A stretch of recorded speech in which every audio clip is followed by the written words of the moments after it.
Hello, everyone. Good evening. I hope you're all doing great and enjoying the special celebration of Mother's Day. As you all know, it has been an amazing week celebrating International Women's Day. And we actually drew the curtain yesterday, and today is a special one whereby we want to give every mother out there a big shout. And today's topic will be looking into the role of mother, the importance of mother in our community, in our society, in our life, and also in what they do to actually make them a very special person. So it is me, Lucy Isaiah, your co-host, and I will introduce our host for today, who is no other person than Mother Shosha, aka Mother Shosha. So Mother Shosha, over to you. Hello, everyone. Good evening and welcome to Black Female Entrepreneur Greenwich. I'm your host, Tamia Guido. I hope everyone is doing well. And let me say a big happy Mother's Day to all the mothers, those who are mentors, guardians, and those who are also grandma, great grandma. Happy Mother's Day. And remember, the world is at our feet as mothers. So we need to actually walk the walk today and have fun. And I know a lot of you are having fun despite the pandemic and despite the not be able to go out to your favorite restaurant. So permit us to entertain you this evening. And today we have a very lovely, beautiful lady. I will call her a powerhouse in her own field. So she'll be here. I don't want to give you the secret and give you her name. She will introduce herself. And after she introduces herself, we'll now go back to Lucy. Over to you, ma'am. Introduce yourself. Thank you so much for having me on. It's an absolute pleasure to be head and director of school based in Greenwich.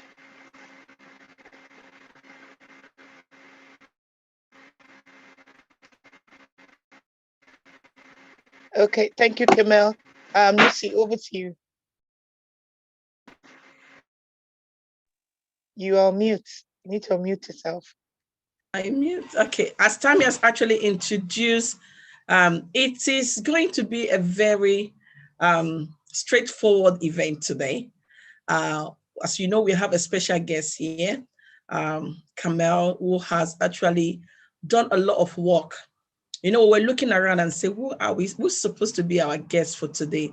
Looking at those that have actually not just supporting our own child, but also supporting other parents in supporting their own child.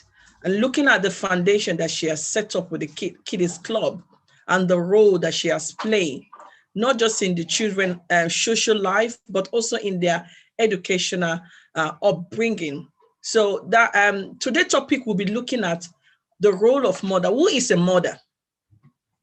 Who can you actually define as a mother? Is it someone that is biological mother to you, or someone that has been there for you, or someone that has actually offer a lot of support, that is always there for you when you need a helping hand? And we're also going to look at the role of mother in our society today, the role of mother in our community, in our family, and also the role of mother in our life as an individual. So over to you, Kamel. We would like you to put a light on who is a mother. I think because I work with so many amazing women, I think sometimes there's always this debate of whether you have to be a biological mother to be a true mother. But in my opinion, the answer to that really is no. I think we have some amazing women in our community who have stepped into that role of being the mother to children. And I think a mother is someone who does just that. They're present in the life of children, they enrich the life of those children, and they impact those children in meaningful ways. And I think if you're in a position where you're pouring into a young person to the point that you raise them up into adulthood, whether or not you are the biological mother of that child, you are still indeed that child's mother. And I think we have to celebrate any woman who steps into that role. So definitely motherhood is about what you bring to the table as a woman and how much you sow into the life of the children around you.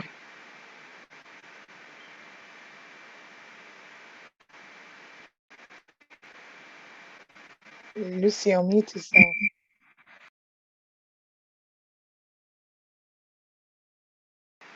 You're muted, Lucy. Okay. Okay. Welcome. Thank you very much, Kamel. Like I say, motherhood can be actually assigned to anyone. Anyone can fit into the shoe, like Kamel has lightly said. Someone that is actually there for you. And you can see some of us, we are even mothers, but we still call someone mothers. They might not be our biological mother, but they've been there for us. They are one of our elderly in our community, and they've been advising, they've been supporting us, even we being a mother. And after, like what we said before I start the show, you have been a mother, Kamel, to a lot of mother. They might be of the same age with you. They might be a little bit older than you, but you have actually played that motherly role within their life by actually supporting them, helping them, being there for them, and actually giving them a leaping hand to help them to be a better mother. Most times, a lot of people ask this question in regard to what is the role of mother in our family. And sometimes we tend to when I say we tend to overlap the role of a mother and the role of a woman. So it's very tricky. And when you say this is the work of a woman in the house, or this is the work of a mother, so can you actually help us to put a light in that area?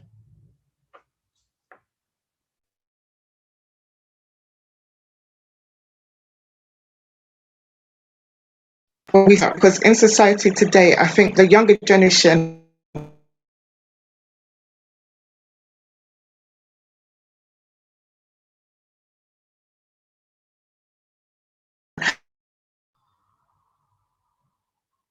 are trying to traditional roles of a woman should be. But what we're seeing is we're having a new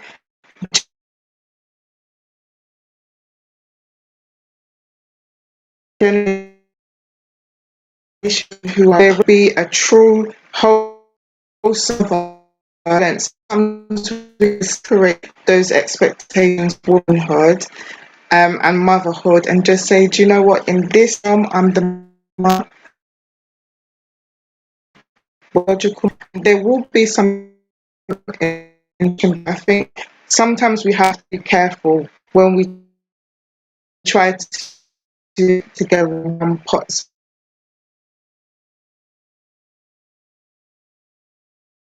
so to speak. I think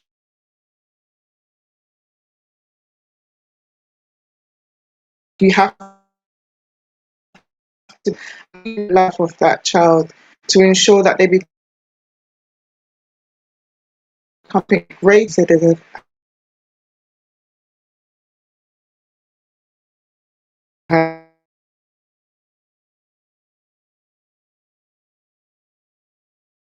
We're mindful of the age where we know so many women are stepping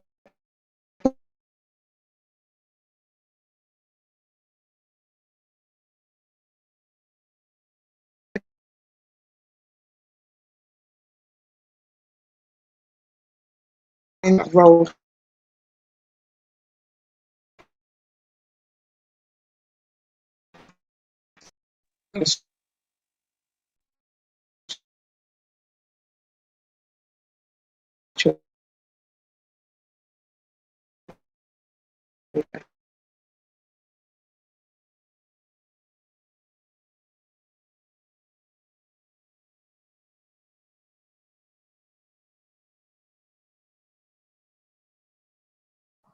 Tammy, over to you.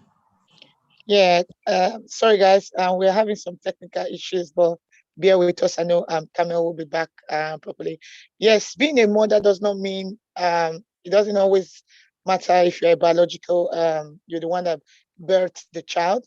Being a mother is if any child underneath you that you have mentored, or the child has grown from maybe babyhood to adulthood, you are a mother. You have inculcated something to that child for that child to recognize you as a mother. There are loads of people who are not even by the children that they are having are not their biological children, but they've been guardians to those children, and they've brought those children up in the way that the society will accept them and saying they have good manners, good home training, they've been groomed properly.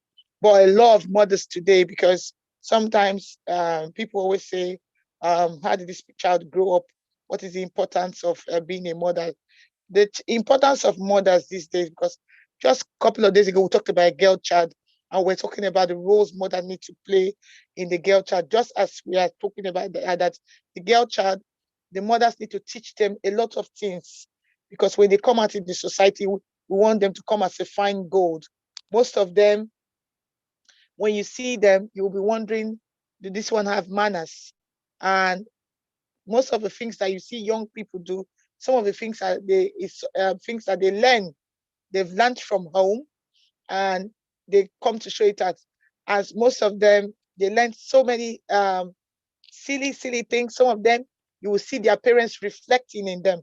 That's why sometimes we always people will say, and it's always been said, if you don't teach your children, the internet and the society will teach your children. So it's always good, because home is the foundation of every child. So it's always good for mothers to actually teach their children basic things of life, or the things that they need for life. And so that when they go out, if they go to school, they will learn what they need to learn from school, and what they need to learn from the home, they need to learn from the home. Some of the mothers today, I would say, some of them are not even, they're just mothers, but they are not playing that role as a mother to their children.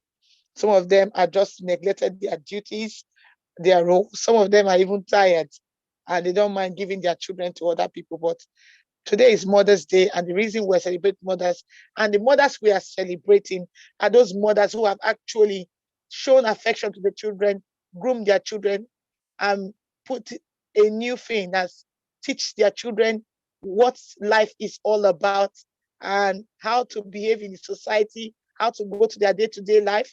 Because a lot of people, if you ask anybody or ask some children, where did you learn this from? Is it your mother that taught you? And the person might just say, no, I learned it, I saw it on the internet.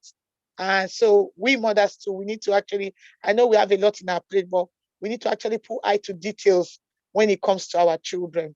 And it's very important for us as mothers to, because I know that mostly African mothers, we are too busy with our jobs. We are always one-to-one, we're running. I know we need to pay bills, don't get me wrong, but we need to keep an eye on our children, because tomorrow they are the leaders of tomorrow, and we owe them that duty to actually keep an eye on them and teach them the ways that they need to actually behave and do to grow up with, because they have their own life and they're still going to have children as well. So you have to leave a good legacy for your children. Over to you, Lucy. Ask Kamel some question. My first question is, should all women step into the role of a mother? So what I mean by this, because we just said that a mother can be anyone. It must not be a biological mother. Should all women step into the role of being mother to any children out there?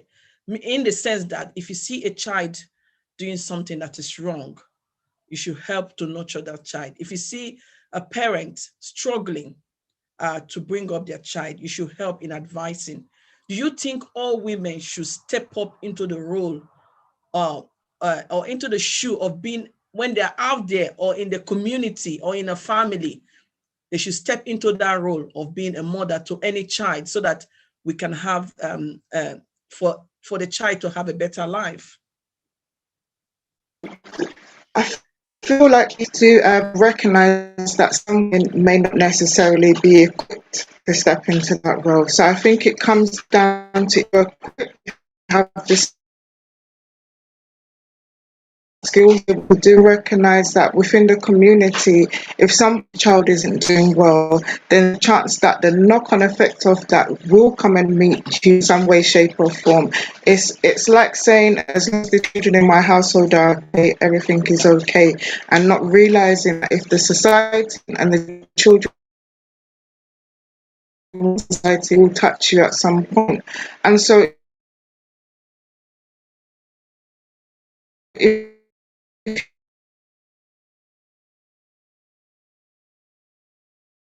you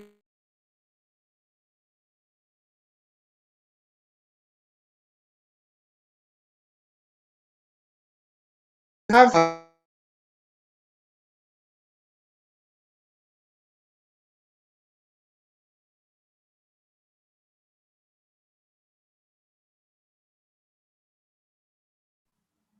Kamel, are we hearing Kamel? Or is the network bad? We're not hearing her. I think there was yes, yes.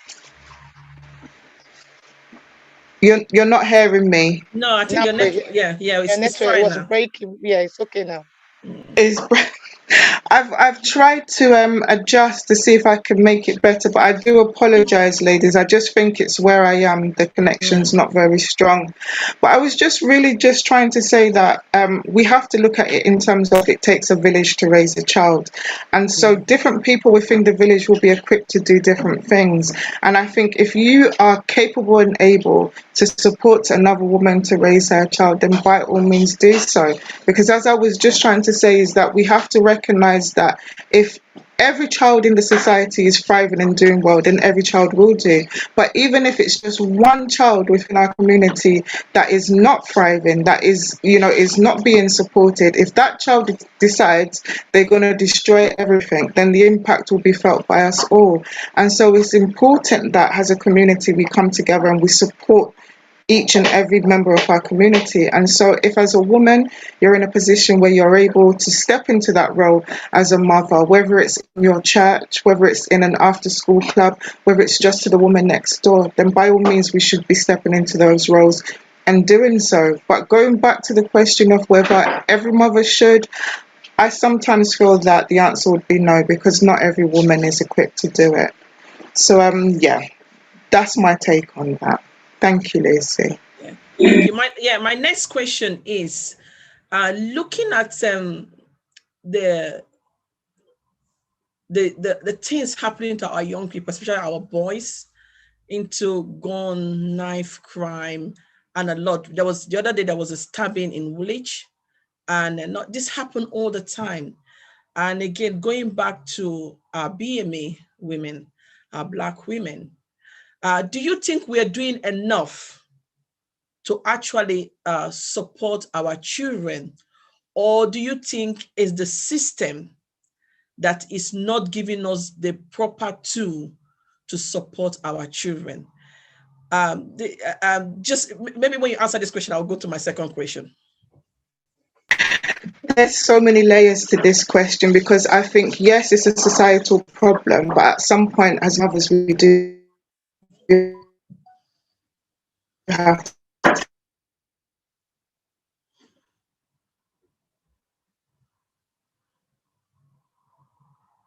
I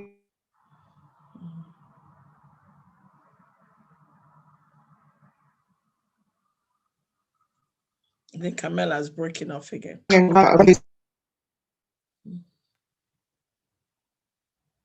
have I got Yeah, you gone off again.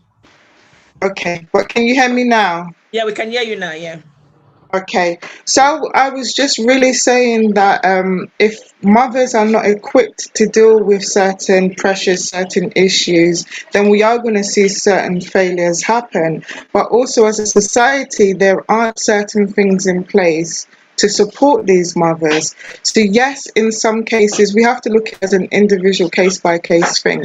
In some cases, it will be the failings of the mother, and we have to be honest about it. We can't say that every child is bad or every child is good, or every mother is good or every mother is bad. So in some cases, we have to say, yes, it has been the failings of the mother. But in general, if we look at the society as a whole, and see the society in which we are trying to raise these children and what they're having to face on a day-to-day basis, then we'll have to say absolutely society is failing our children. But I think as mothers, we need to band together more and support each other more and recognize that we understand that we have this problem in the community. Who are the people within the community that are championing to support our children? Who are the ones that are connected to the people in power who are able to make a difference? And how do we connect the dots? We can't sit and wait and say, okay, because this is not impacting upon me directly or my child, I don't need to worry about it, or I'm not going to do anything. We have to be proactive in this and say, do you know what? My neighbor's child or my friend's child or a woman in my church's child has been impacted upon this. And so it does impact me in one way or another. And so this is what I can do to kind of make a difference. So yes, to a certain degree, we can say that mothers are not being equipped, but at some point we have to take ownership and responsibility and look out into the community and see what can we do to make that difference ourselves. Thank you, Kamel. This goes down to my second question. It's just A and B. So the B part. So do you think, because if you look in the system that they said I think they said when your child get to 10, I've seen that with a lot of mother where they have to struggle to go back to work, and at the same time, I don't know how the work is flexible for you to be a mom and at the same time being there for your children, because I, as a qualified TA myself, I didn't spend enough time actually working as a TA. I only did it for a couple of years, and I stopped. And even that couple of years, I was doing part-time before I now focus on my business. But I did struggle with actually going to work and actually meeting with my responsibility of being a mom. Because as a mother, I don't want my children to come back home and I'm not home. I want to know the time my children leave the house and what time they get back to the house. I need to know. And again, when you have children, no matter the age they are, they're still going to school, they're still minor. Then going back to the system that actually wants mothers to go to work. Do you think mother taking, this side now, there are some parents that actually want to go to work. Do you think mother putting work, putting in as top priority than being at home looking after their children is wrong or right?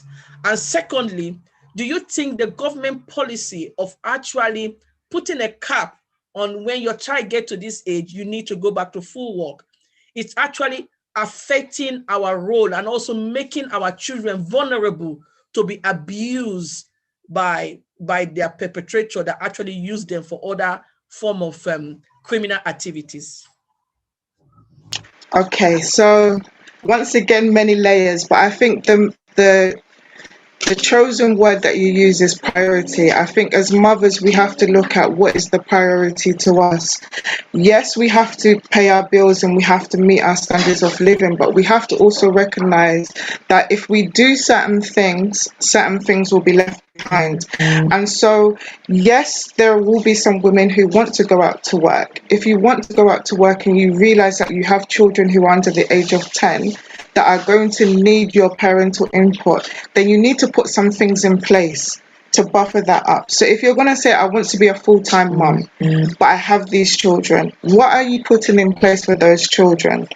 So, we have to think about it in those terms.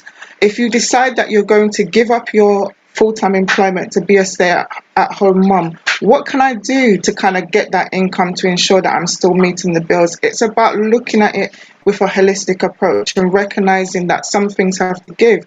When we were a younger couple and we were just having kids, we made that conscious decision that I would stay at home because I was absolutely categorically never going to have a childminder to look after my children. I wanted to be that mum that was at home when my children went to school and was at home when they came back from school. And my eldest is now almost 22. The youngest in my house is 13, and we maintained that all the way through their schooling. But I also recognized that other things had to go in order for me to be able to do that. And so you have to look at your lifestyle and your family's lifestyle as a whole to be able to navigate how you're going to set some certain things up to be able to live that lifestyle. you also have to recognize that the lifestyle that you're going to live is not going to be the same as somebody else's. And so if you're trying to, fit your family's situation into somebody else's situation, you're going to come up against issues. So it's really about looking at what are my children's needs, what are my needs, and how do we make that work. I think that's the first thing. It's about prioritizing things in order. In terms of the legislation around the support that's taken away from families at a certain age, I think it is very detrimental to the young children, and it does make them vulnerable because it automatically puts a certain section of the community into a situation where they're facing poverty that they may not necessarily be able to get out of their generation. However, there are things in place within the society to support women. I know there's groups like the group that you run, Lucy, that supports women to go into enterprise. And so if you recognize that there's a legislation that's going to kick in 2 years' time, that means that you are no longer going to be receiving that support. Then in 2 years, within those 2 years, you start putting things in place and saying, okay, when I no longer have that support, at least I can fall back on this because I've gone back to school and I've received a qualification, or I joined Black female entrepreneurs and I learned a skill to start a business.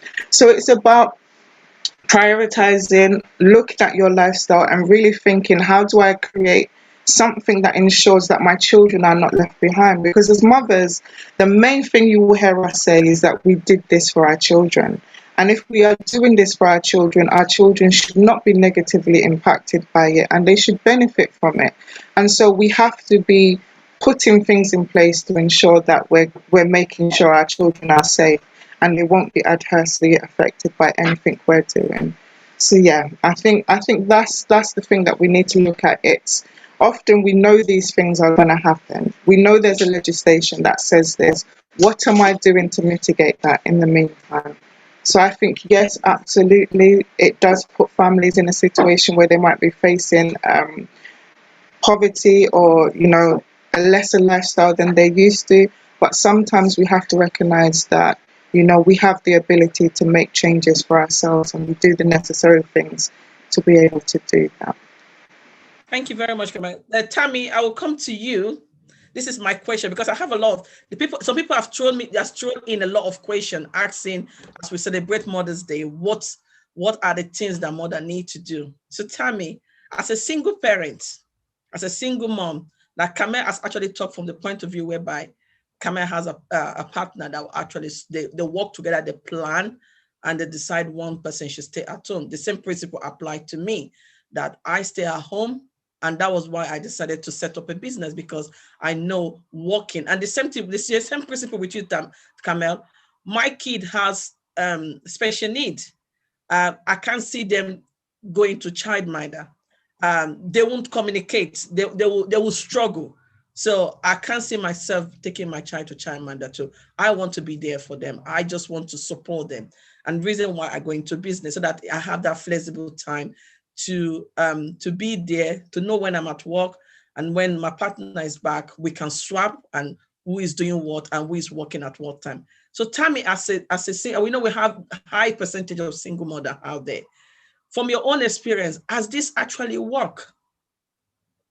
Thank you so much, Lucy. I would say as a single mother, I think my children are still, let's say they are teenagers now. I actually was a full-time mom for 8 years. I started going into making myself I started going into volunteering when my first child was 5.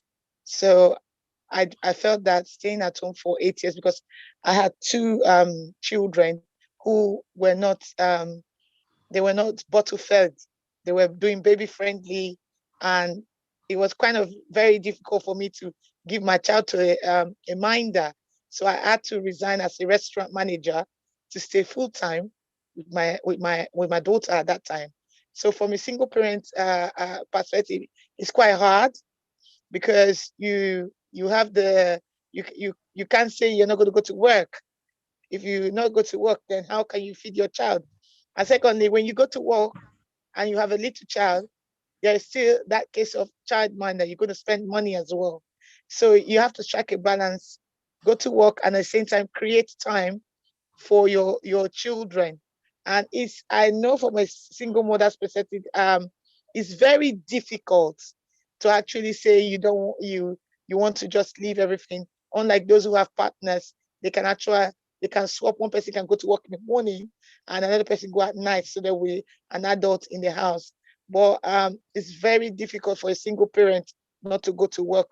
I don't really I'm not the type that actually um advice or benefit. But if you're in that situation, that kind of very tough situation, then I'll say go for benefit. But it's very good.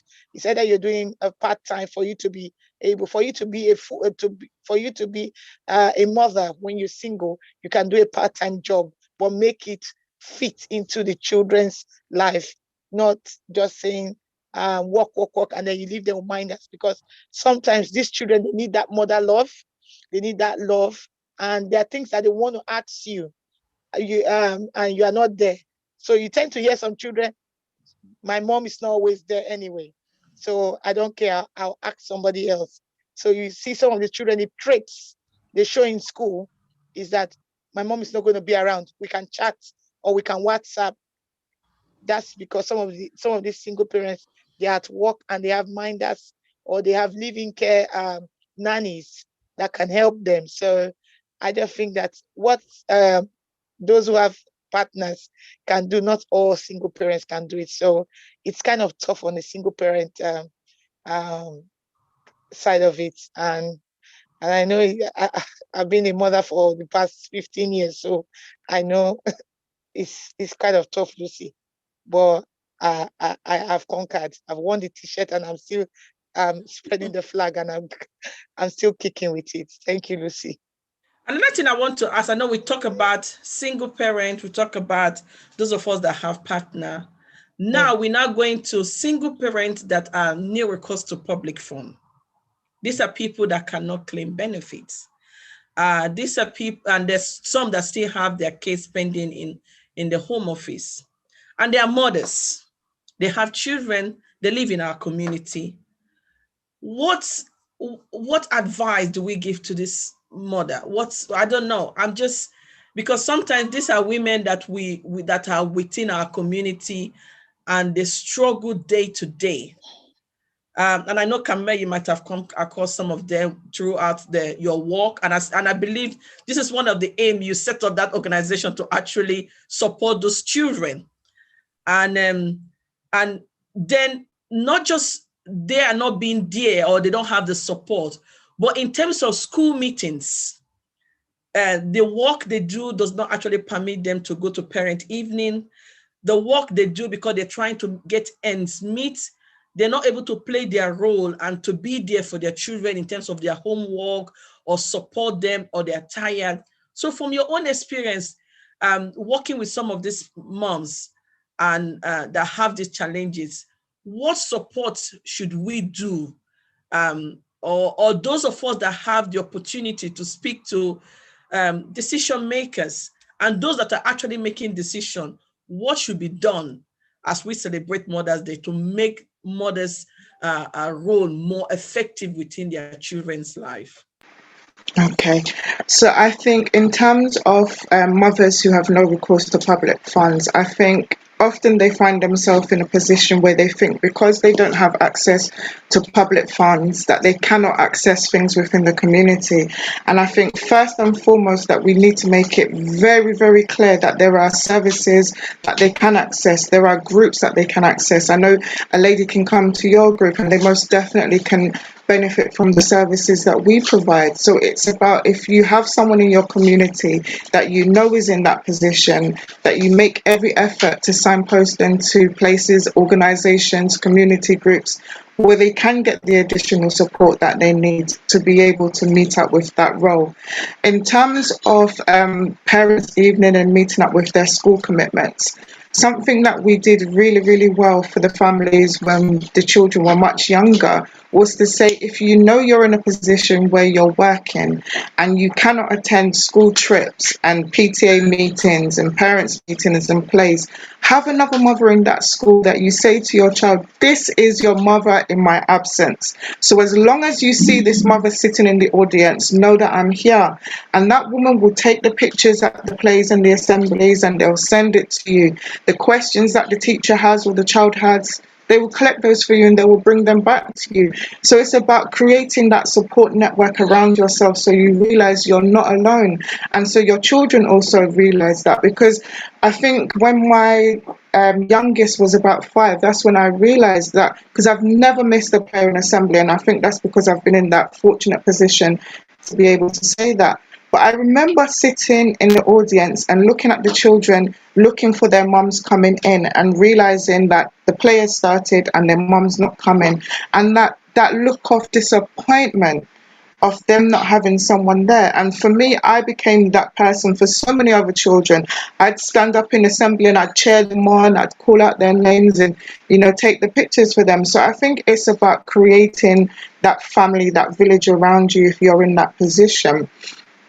I think in terms of people who are in that position of power and legislation, women like us who have that voice within the community need to put ourselves in positions, one, and also bring the information from the community to those that are in the places of power, but also to bring other women with us. There's no point us being the same faces that are sitting at the same tables, having the same conversations all day, every day.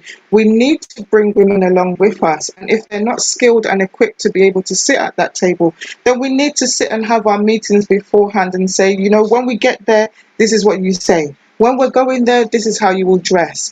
In terms of the system that's set up, this is how the system goes and this is how we will work it. I think if we're in a position to understand and know these things, we need to be passing them back to the other women so that we're making that change. I know there are many organisations, especially in Greenwich, that are doing that work quietly and they don't often get the recognition that they deserve. I think the local authority doesn't always see them and doesn't always recognise them, but it doesn't necessarily mean that they're not there. And I think it's about when you see those organisations in the community that are doing the work, find out how you can support them. If it's a case of volunteering within the organisations, do that. If you have an area of expertise that they can benefit from, share that. If you have the financial ability to be able to donate, make a donation. You can contribute in so many ways to support the people who are actually actively trying to push for change. And I think that's what it is that we need to be doing. We just need to be making sure we're creating awareness and doing the work that we can do in the spaces that we can. Thank you very much, Kamel. That has been, the one that actually hits me more is um, make it providing being there for other mom. That network, creating that village around you, because sometimes I know we like our own bubble, and we don't think it's important for us to ask somebody. We feel very, I don't know, I don't think it's shy. I think we have this little pride in us that we say, no, I don't want somebody to know what is happening, the challenges I'm happening. But you know what? You don't ask, you don't get. So I think the message that you've actually spot on today was that ask another woman for help. Take your time, study who is there, and ask another woman. And actually, let your child know that this person is your mother now. You understand? If I'm not there, this person will sit my shoe. If you have any problem once you are coming out from the class, tell them. So just pick one or two person that will actually represent you. Take those pictures so that your children can feel that gap that you were there. And when we're available, we should also make time and effort to be there for our children. I think one more thing I would say before I leave the floor to Tammy to do our business is what advice will you give to those women that have not actually get to that table? They've not got to that level of influencing decision or forming their own organization, or they are the service user themselves, what advice will you give to them in terms of them coming out? Because there's one thing for you to, they say, take the horse to the stream, but you cannot force the horse to drink. So what advice will you give out to those women that are in this situation and in this kind of difficulty, that how they can actually come at richer? Because sometimes I've been sometimes where I actually nurture some women. I say, come on, let's go to meetings. They don't want to go to meetings. Let's go to meetings. Even though you're not going to speak, just go there and see and listen to what is happening. So, and sometimes we find, I believe you two, you'll be struggling, dragging some of these women to go to the meetings, to come along, to be part of it. What is your message to them in terms of taking this second baby step? I think sometimes we have to have the meeting outside of the meeting. So these women that we know would make a fantastic contribution to these meetings. We sit and we have a meeting with them beforehand to kind of prepare them and push them, because sometimes it's that fear of the unknown. They don't know what's going to happen when they get there. They don't know what it's going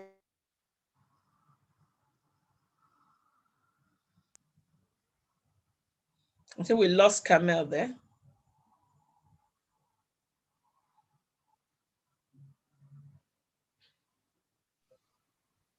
to.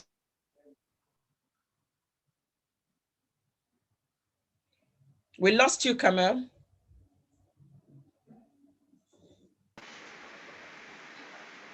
Can you hear me now? Yeah, we can hear you now. Yeah. Yeah, I realized I was lost for a second. Yeah, I yeah. was I was just basically saying that I knew a lady on paper. She was highly educated. When you speak to her, sense, a lot of common sense. But for the fact that she didn't speak fluent English when she first came,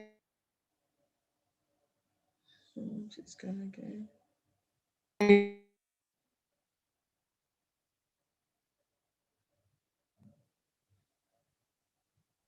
I think we lost. Okay, we lost you again.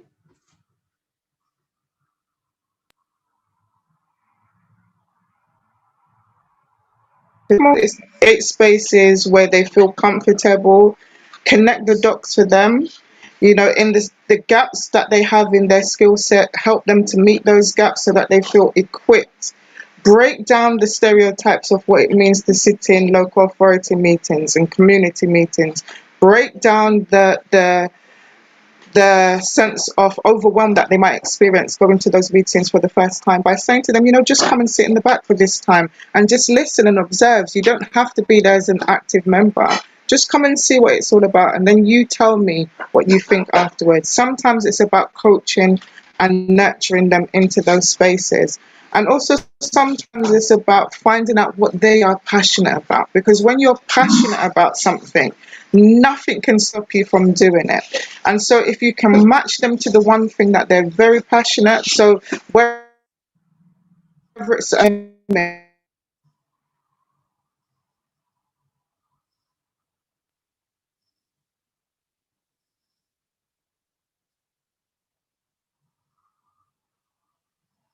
Then we lost Camille.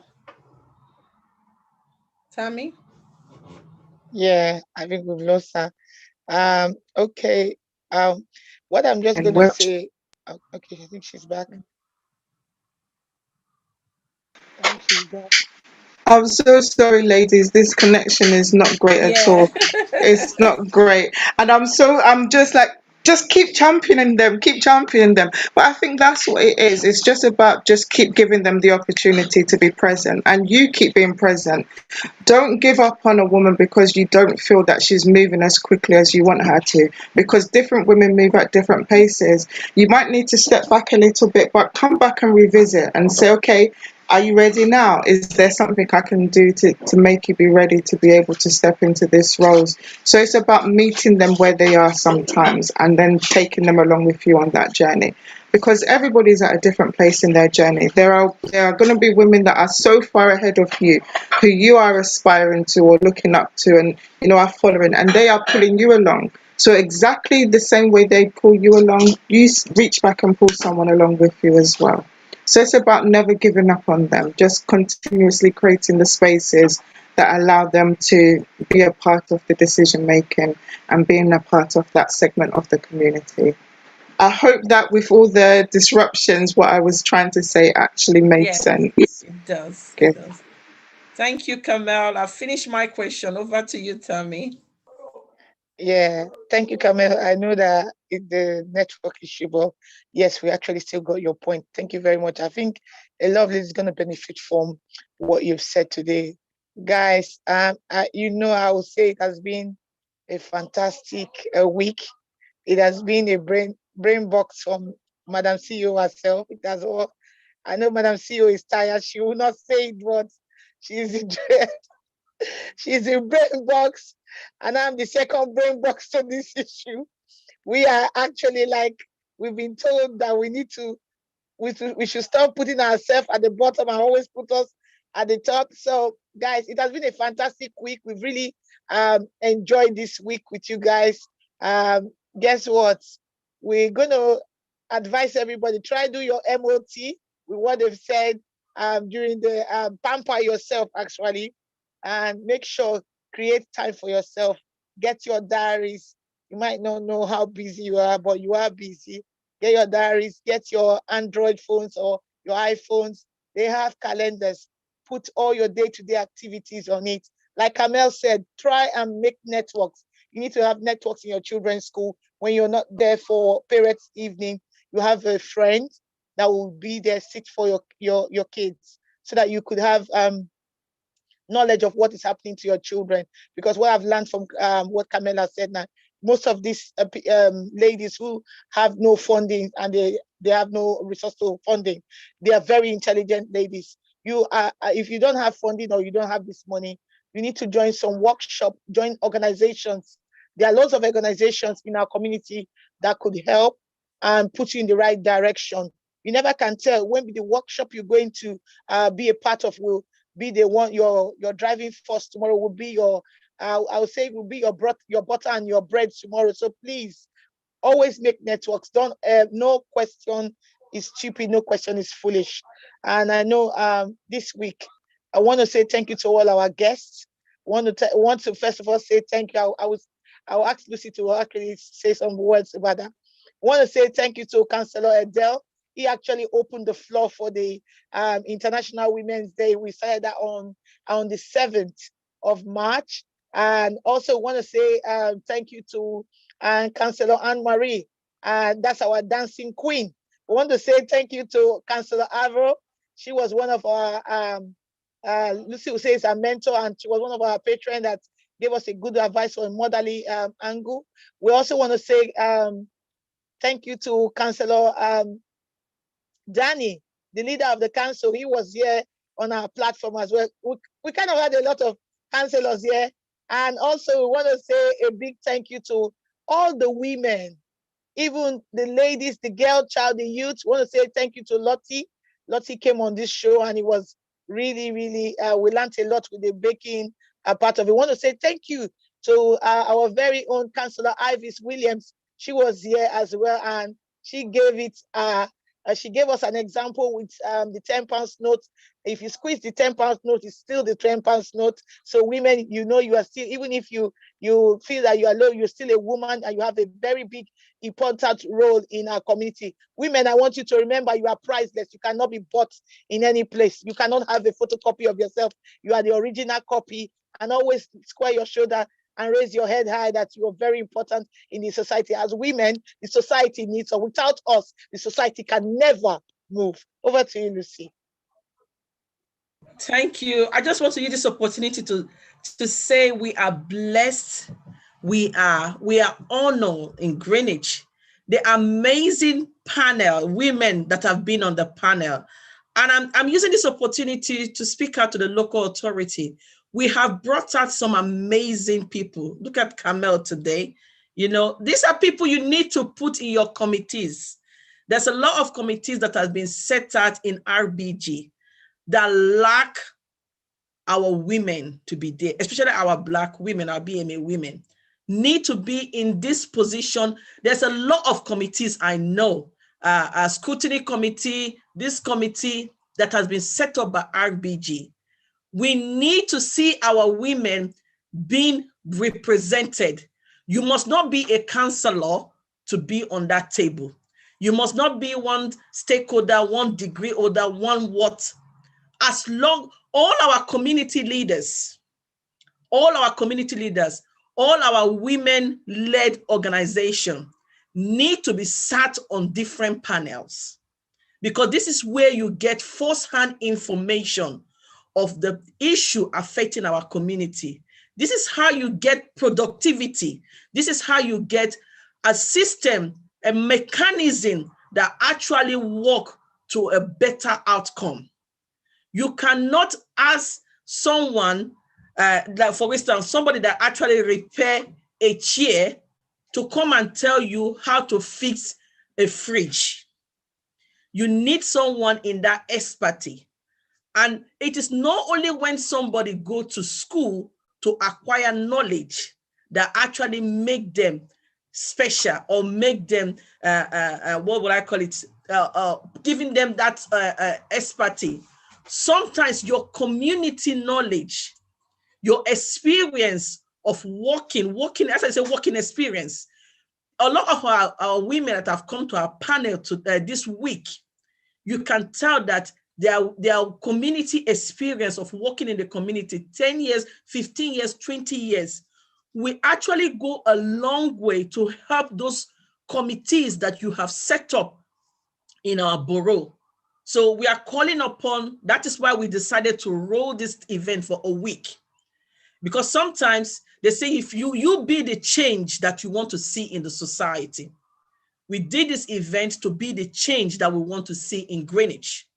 The change whereby our women will be actually be used as an instrument of reconstructing, as an instrument of actually rebuilding our community, because we want our community to reflect our today's society, not building a community that reflects 20 decades ago, 15 decades ago, as if we're in this 18th century, or we're in the 15th century, or we are in the 21st century.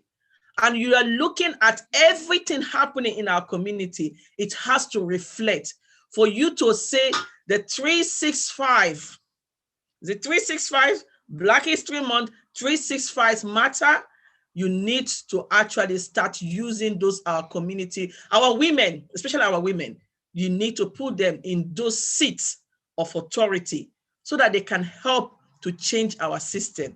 I am telling you, if we use what we have, I remember they talk about China, their economic is big, but China use the resources that they have. Yeah, they might not have good ethic of working or how they do their things, but they invest in what they have, the intelligence of their community. Everybody has now become an engineer. Every household is producing an item. That is what has built their economy. So why not use the resources you have in our community to build our steering committee, our decision makers, so that we have a better society. So guys, Kamel, thank you for coming. And I hope this week, this month will be a special one. I will look forward to seeing you in May. In May, we are celebrating the African Festival. It's going to be an amazing, it's going to be an amazing, and we have a special role for you, one of the judge for our young people. So we will sit down with you to actually design, it's like a quiz. I know you're very good in that area. Debate. So we'll sit down with you to see how we can draft that together. So we'll be working with your organization together to build that as resources for our young people. So one last word for Kamel to all our women out there, and wish them happy Mother's Day. So Kamel, over to you. One last word from you.